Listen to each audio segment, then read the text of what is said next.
In today's video, I'm going to teach you how to move photos from Google Drive to Google Photos.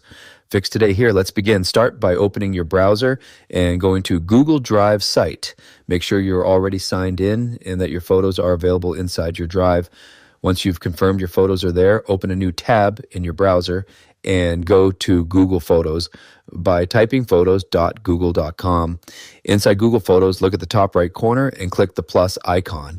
This will open a drop-down menu with different upload options. From that menu, select Google Drive. This allows you to import your photos directly without downloading them to your computer first. A new window will appear. At the top, choose either the My Drive tab or the Shared With Me tab, depending on where your photos are stored. If you have a lot of files, you can use the search bar at the top to find specific images by name. Now start selecting your photos. Click on one photo to select it. If you want to select multiple images in a row, click the first image, then hold the Shift key and click the last image in that group. If you want to select everything at once, press Ctrl+A on your keyboard.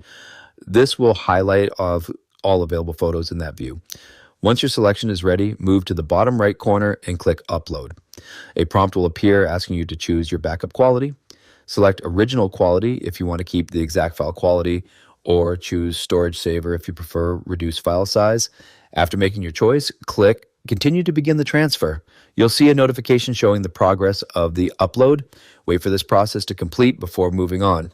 Once the upload finishes, you can click Add to Album if you want to organize your photos right away inside Google Photos. Finally, go back to Google Drive by returning to drive.google.com. If you want to free up storage space, locate the original photos and delete them. This is important because files stored in both Drive and Photos will count twice toward your storage limit until you remove the duplicates. And that's it for this tutorial. If you have any questions or suggestions, feel free to leave a comment down below. If you'd like to see more videos like this, the subscribe button is free and helps support the channel so I can keep making helpful tutorials for you. I'll see you in the next video.